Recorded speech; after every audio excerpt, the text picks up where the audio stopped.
Hey guys, welcome to Dave's RC videos with my very first unboxing video. Here we have basically a cheap eBay buy, which was a Virhuck. We can see on the front of the box it's a future connected 110 RC racing car. A quick story behind this car, basically. Had a friend that's looking for a couple of cheap cars for his boys to play around with, and after exhausting the ideas of getting Tamias and Traxxas, which were obviously not cheap, we looked on eBay and we found a couple of these. I say a couple of them, there's a lot of them for sale at £20 each. So we stuck them in our watch list, and weeks passed by and they went down to £17, and then after a while they went down to £10 per car. Mate brought two of them. He took one out, let his little lads play around with it, and this one he saved for me just to do an unboxing video to see what you can get. In the meantime, these cars have gone down to £4.99 with free postage and packaging.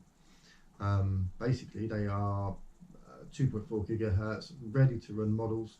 All you require is the batteries to go in the controller, which kind of begs to the next question of saying, you know, is this the best cheap RC car available? We're going to take a closer look at the car now and, you know, see whether it is or not. It does make you wonder where, you know, they could get ready to run 1/10 scale car, you know, with battery 2.4 gigahertz. It makes you wonder where they can make their savings to make this cost £4.99. As I say, it's £4.99 with free postage and packaging. So let's take a little look to see what's in the box. Also just held together a little bit of sellotape. The box isn't particularly heavy, which would suggest there's absolutely no additional packaging in here whatsoever, but we should find out.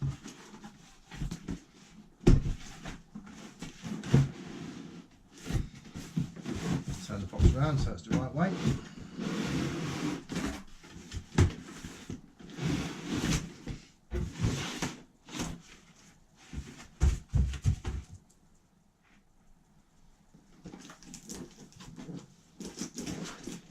So we can see that we do have the car, which is in a box.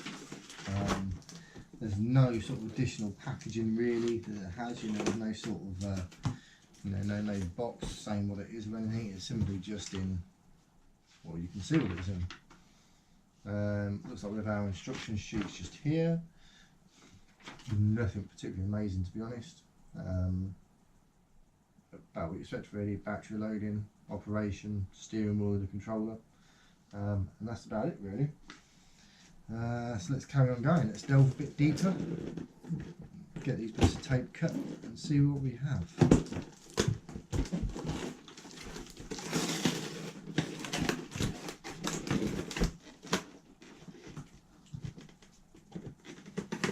Obviously bits of sellotape stuck all over the place, which is what you expect nowadays.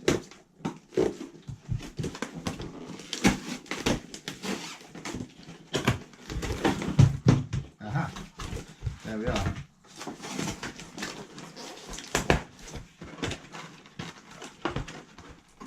Yeah, how's this car tidy? And I don't have a screwdriver ready. Anyway, so to speed it up, the car is now out of the box. First impressions, I think it looks pretty good, to be fair. You know, it is what it is. It's a £5 RC car. It looks pretty reasonable, I think. My first thoughts are it is light, very light. Obviously the battery is supposed to be in here, so we'll check that out soon, see if it's there. We do have you know, adjustment for the left-right steering. If you steer too much to the left, you can adjust it to steer more to the right, etc.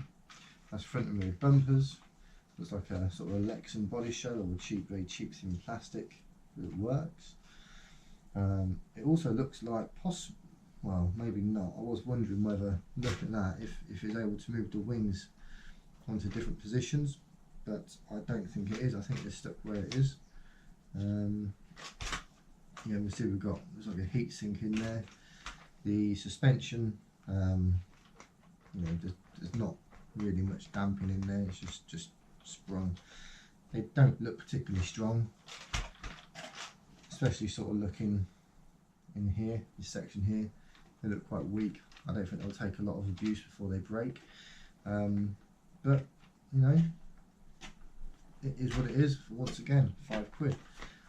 You know, it's got some tyres on the front. Obviously the gearbox is set right. One goes forward, one goes back, just about.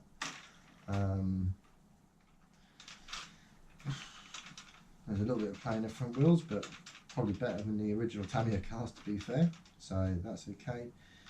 You know, the rod ends, they're just hooked in.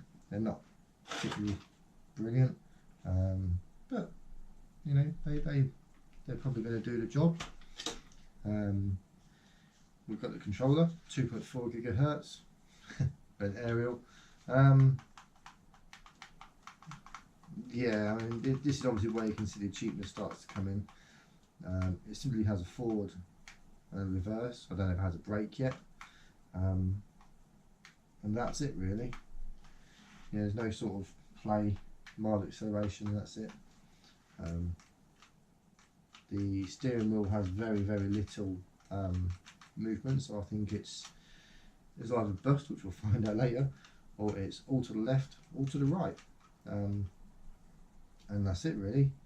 On the on-off switch just here. There's no further adjustments available on this controller, but you can, which is a nice touch, you can, I believe, take your steering wheel out and slot it in the other side. I'm not going to do it, obviously, because if I break it, I'm going to pay a fiver to want to make a new car. Yeah, as I said, it is 2.4 gigahertz, so not overly impressed. Bit small, feels very plasticky, but we'll see if it works. I mean, like I say, give it its due. It's a £5 RC car. What more can you say?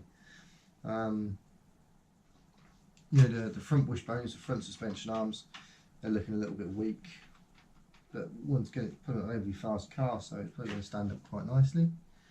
Something I noticed on my friend's other model was these rear sort of drive shafts or gearbox drive shaft holders or gearbox covers, what you want to call them. They were cracked a little bit, either where there's obviously very poorly tempered plastic, or they've been slightly over tightened with the screws and there's a little split. But this one looked alright, to be fair. I can't see much wrong with that one. So we'll see how it goes. Obviously looks like the wheels are just screwed in using washers. Not brilliant, but you know, it is what it is. So we've got some plastic clips that are holding on the body shell. Let's have a closer look. Just the body shell, no messages or anything. Leave them just there. Okay, so everything's covered over, which surprised me, to be honest, because you would have thought they'd want to get rid of as much plastic as possible to make it as cheap as possible, but they've done it that way, which, fair enough. Okay, you know, I don't know whether it can come apart. I'm sure it will do. Maybe we'll worry about that as and when it's time to have a look and see what's broke on the inside. You can see there's a servo in there. It doesn't really have much steering there, so I don't think there's going to be a huge amount of tight turning, but we shall see. So yeah, so that is a £5 eBay. Right, so now we're going to open the car, battery cover, and we're going to see A, if the battery is there, and B, exactly what it is. This is a full ready to run model. It should have a battery in there. Okay. Has a bit of cardboard for protection. Okay. So there is our battery pack. It's a NiCad AA600 mAh 7.2 volt pack. It looks to be the same as the Tamiya connectors, and I also should imagine you could easily purchase a bigger battery to fit in there to give the car longer run time. You know, I can't see them batteries lasting very long. I'd probably say 5 or 6 minutes tops, but who knows at all. So yeah, so you know, one of the next things we're going to be looking at doing is obviously charging the battery, giving it a run and see what happens. You know, and that'll be my next review. A couple of days later, I'll post that up, be able to see the car in the making, see what it can do. Yeah, make a decision whether this really is the best cheap RC car that many can buy nowadays. So thanks for watching Dave's RC videos, my first unboxing video. If you want to see more videos, more unboxing videos, I do have a Traxxas TRX4 limited edition burnt orange turning up, hopefully soon, which I'll be doing unboxing videos from first runs on it. You know, please subscribe, like my videos, and yeah, enjoy.